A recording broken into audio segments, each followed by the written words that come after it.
students. Welcome to Prof Time. Myself Dr. Kajal Rai, and today I'm going to teach one topic in operating system.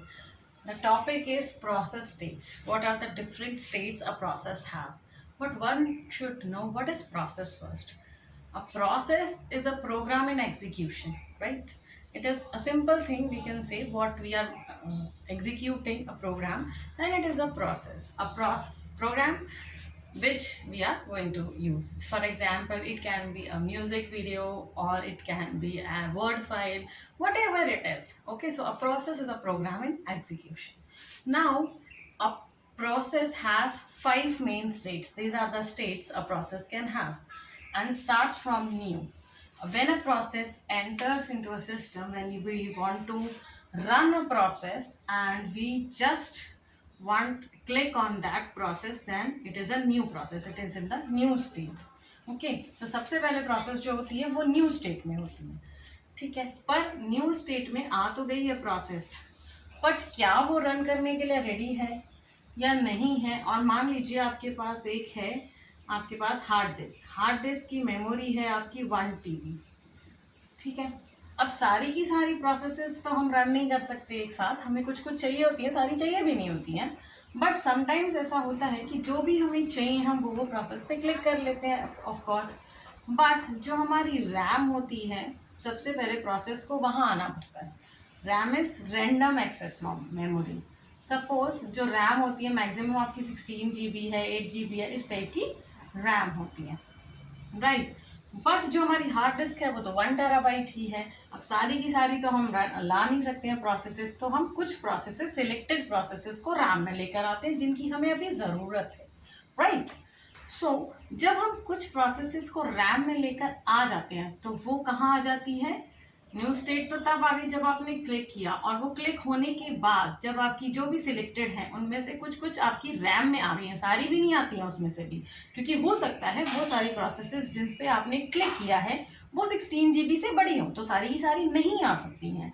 तो जो कुछ आ जाती हैं selected processes ready में, मतलब आपकी रैम के अंदर, वो आपकी रेडी हो जाती हैं. उनकी स्टेट चेंज हो जाती है न्यू से रेडी में. और ये काम आपका करता है लॉन्ग टर्म शेड्यूलर, LTS.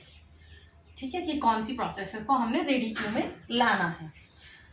ठीक है, अब रेडी क्यू में तो आ गई, अब उसमें से कुछ स्टार्ट हो जाती हैं. ठीक है, जैसे आपका होता है एक एक करके या एक साथ मल्टी प्रोसेसिंग की हम बात कर रहे हैं यहाँ पे. अगर एक ही प्रोसेस हो, यूनी प्रोसेसर हो, तो हमें कोई दिक्कत नहीं है. एक बार में एक प्रोसेस आएगी और वो रन हो जाएगी, टर्मिनेट हो जाएगी, नो प्रॉब्लम एट ऑल.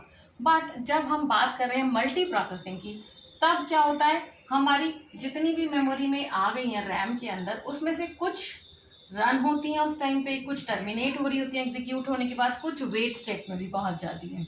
अब जो जो रन हो रही हैं, जो एग्जीक्यूट चल रहा है, तो वो उसको रनिंग स्टेट में कहेंगे हम. वो रेडी से रन में हो गई. और रेडी से कौन कौन सी रनिंग स्टेट में है, ये आपका काम करता है शॉर्ट टर्म शेड्यूलर. ये तो लॉन्ग टर्म शेड्यूलर करता है, ये शॉर्ट टर्म शेड्यूलर करता है काम. अब अगर कोई प्रोसेस रन होके ख़त्म हो चुकी है उसकी प्रोसेसिंग, तो वो टर्मिनेट स्टेट में पहुंच जाएगी. ओके, पर सारी की सारी प्रोसेसेस के साथ ऐसा नहीं होता है कि वो रन करें और एग्जीक्यूट हो जाए और ख़त्म हो जाए. क्योंकि कुछ प्रोसेस होती हैं, मान लो कम टाइम के लिए, कुछ ज़्यादा बड़ी होती हैं. एक कोई सपोज कोई एक प्रोसेस थी जो सिर्फ 2 सेकंड के लिए थी, कोई प्रोसेस थी 10 सेकंड के लिए चलने वाली थी, कोई प्रोसेस थी अलग अलग आपकी 50 सेकंड्स के लिए, या more than that kind of thing. तो सारी की सारी तो आपकी रन नहीं हो रही है एक टाइम पे, कुछ ही रन हो रही हैं रेडी में से भी. सारी नहीं रन हो रही है ना, एक एक करके ही करेंगी, क्योंकि आप टाइम डिवाइड करते हो. तो जो रन हो रही है वो रनिंग स्टेट में है, जो रन होकर एग्जीक्यूट हो चुकी है वो टर्मिनेट स्टेट में है. जो रन होकर अब वेट स्टेट में कौन सी जाएगी, वेट स्टेट में वो जाएगी जो आपकी रेडी से रन में तो आ गई है, चल रही थी, लेकिन उसको बीच में हमें रोकना पड़ा. रोकने के कई कारण हो सकते हैं. पहला कारण ये हो सकता है कि मान लीजिए कोई जो आपकी प्रोसेस है वो रन हो रही है, लेकिन वो बहुत बड़ी है. मान लीजिए उसे रन होने में 1 घंटा 2 घंटे लगेंगे, लेकिन और हमारी प्रोसेस हैं जो ऑलरेडी हमारे पास आ गई हैं रेडी क्यू में, लेकिन उन्हें वेट करना पड़ रहा है, राइट. तो वो नहीं रन हो पा रही हैं. तो 2 घंटे बाकी सारी प्रोसेसेस वेट करें, उससे अच्छा हम क्या करते हैं, जो 2 घंटे वाली थी उसको हम वहाँ पे वेट स्टेट में भेज देते हैं, और बाकी जो प्रोसेसेस थी उसको रेडी से रन स्टेट में ले आते हैं और उनको एग्जीक्यूट करना शुरू कर देते हैं एक के बाद एक, राइट. तो एक तो ये कारण हो सकता है.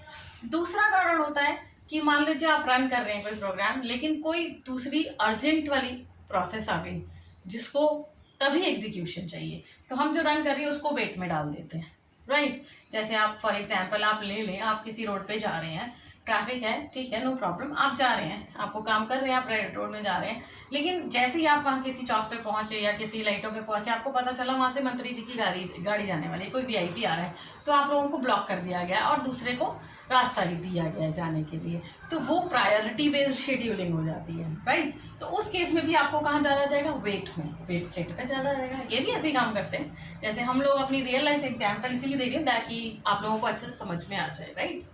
सो वो वेट स्टेट में चली जाती है। अब जब कोई भी प्रोसेस किसी भी वजह से वेट स्टेट में जब आ जाती है, तब उसे दोबारा रन करने के लिए पहले रेडी स्टेट में आना पड़ेगा और उसके बाद रन स्टेट में जाना पड़ेगा, देन एग्जीक्यूशन के बाद टर्मिनेट स्टेट में। तो ये मेन आपकी जो होती है 5 ही होती है।